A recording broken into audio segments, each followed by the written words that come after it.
या विधात्यानं ही सृष्टी निर्माण केली आणि मग सृष्टीतील महत्त्वाचा एक सेन्सिबल प्राणी म्हणून मानव या धर्तीवर अवतरला। असं म्हणतात की पर्णाशिवाय वृक्ष, अलंकाराशिवाय स्त्री ज्याप्रमाणे विशोभित दिसतात त्याचप्रमाणे ज्ञानाशिवाय मनुष्य म्हणजे मानव देहधारी पशुच होय। पशुपक्षी देखील जीवन जगतात, परंतु निसर्गानं बुद्धी ही मानवाला दिलेली एक देणगी आहे। आता त्या देणगीचा प्रगल्भ व ज्याला आपण विकास म्हणतो तो करणं हे माणसाचं आद्य कर्तव्य आहे। सृष्टी जेव्हा आपण शब्दप्रयोग करतो, एक सुंदर निसर्गानं आविष्कृत केलेली कलाकृती आपल्या डोळ्यासमोर उभी राहते।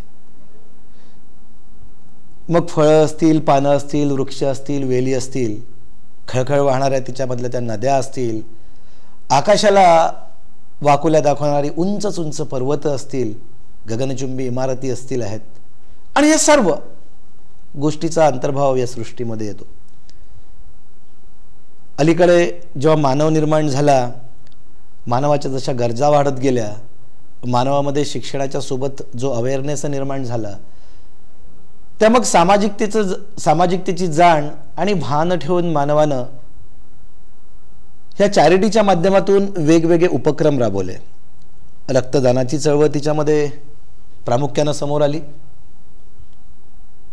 मग वेगवेगळ्या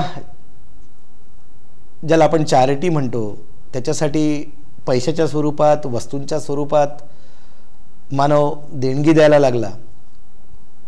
पण मला असं वाटतं की काही काही गोष्टी ह्या निसर्गामध्ये खरेदी केल्या जाऊ शकतात, परंतु डोळे, नेत्र अशी एक वस्तू आहे की जी तुम्ही कितीही पैसे खर्च करा पण तुम्हाला विकत ती घेता येऊ शकत नाही, ती प्राप्त करून घेता येत नाही। अशी अमूल्य देणगी जी या सृष्टीने, या निसर्गाने या मानवाला दिलेली आहे। मग जसं आपण म्हणतो की मानव साधारणतः एक आग्रही असतो की माझा वंश हा पुढे चालला पाहिजे, मग हा समाज, ही मानवजात हा माझा वंश नाही आहे का? या सामाजिक जाणीवेतून मला असं वाटतं की माणसानं रक्तदानाच्या या चळवळीसोबतच नेत्रदानाची चळवळ उभारणं हे अत्यंत गरजेचं आहे। रक्तदान आपण जेव्हा करतो तेव्हा एक व्यक्ती एका वेळेस त्याला आपण जीवनदान देत असतो, पण जेव्हा आपण नेत्रदान करतो तेव्हा एकाच वेळी 2 व्यक्तींना आपण दृष्टी प्रदान करत असतो, हे माणसानं लक्षात ठेवलं पाहिजे। जसं मगाशी मी म्हटलं की हा वंश चालला पाहिजे, मग ही सुंदर अशी जी सृष्टी आहे, ही सृष्टी माझ्यानंतरही माझ्या डोळ्यांनी पाहिली पाहिजे, नव्हे ती माझ्या डोळ्यात चिरकाल वसली पाहिजे। यासाठी आपण प्रकर्षानं नेत्रदान केलं पाहिजे, दृष्टीदान केलं पाहिजे।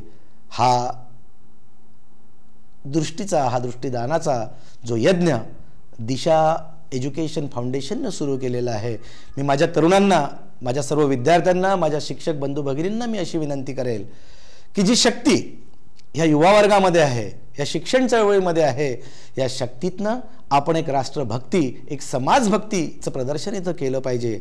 आणि आज मतदार जनजागृती दिन आहे, पण ह्याच मतदार जनजागृतीच्या दिनाच्या निमित्तानं, मतदान दिनाच्या निमित्तानं मी आपणा सर्वांना असं कळकळीचं आवाहन करेल की आपण नेत्रदानाचा संकल्प ह्या पवित्र दिनी घेऊया व आपल्यानंतर देखील, माझ्यानंतर देखील ही सृष्टी बघण्यासाठी ही माझी दृष्टी जी आहे, माझे नेत्र जे आहे हे अजरामर होतील, हे सातत्यानं या सृष्टीचं दर्शन करत राहील असा चंग, असा निश्चय जर आपण सर्वांनी केला तर मला असं वाटतं की नेत्रहीनांचं जे वाढतं प्रमाण आहे त्या प्रमाणाला कुठेतरी आळा घालता येईल।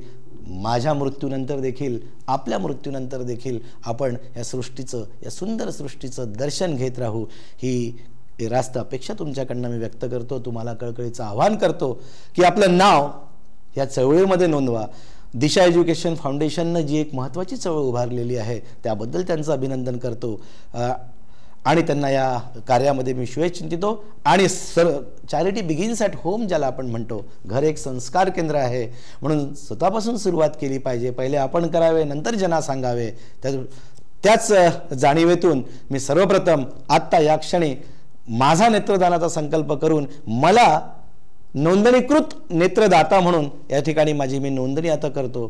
त्याच्यानंतर जेव्हा आता जसं हे म्हणत असताना की प्रत्येक युवकानं, प्रत्येक तरुणानं आणि प्रत्येक पित्यानं, प्रत्येक मुलानं हा निश्चय करावा. आता जसं मी हा निश्चय करतो आहे, माझ्या अपत्यांना, माझ्या मुलांना देखील मी हे सांगेल की ही जेव्हा वेळ येईल तेव्हा मी नोंदणीकृत नेत्रदाता आहे याचं भान त्यांनी ठेवावं व आवश्यक त्या प्रक्रिया त्या वेळेच्या आतच करून माझे नेत्र हे दृष्टी बघण्यासाठी माझ्या मृत्यूनंतर ताबडतोब दान करावे, संबंधितांना बहाल करावे, असं सर्वांना मी आवाहन करतो. आपण या मोहिमेमध्ये यावं असं पुनश्च एक वेळा आवाहन करतो. थांबतो.